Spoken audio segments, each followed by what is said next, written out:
ఒక ఆయన మా నాన్న. ఇగో వీళ్ళందరూ మాకు తెలిసిన వాళ్ళు. ఇక్కడ ఉన్న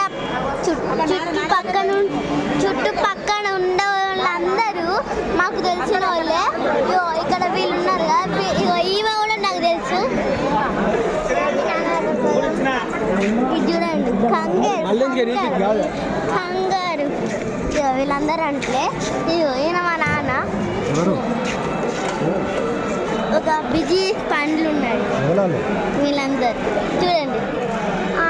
ఫస్ట్ అయితే పాపడాలు, సెకండ్ ఏంటిది చూద్దాం, సెకండ్ది బగారా, థర్డ్ది వైట్ రైస్, ఫోర్త్ది ఆలుగడ్డ, ఫిఫ్త్ది పప్పు, సెవెంత్ది ఇది చూడండి, ఇది అయితే బాగుంటుంది. సిక్స్త్ది గుత్తంకాయ,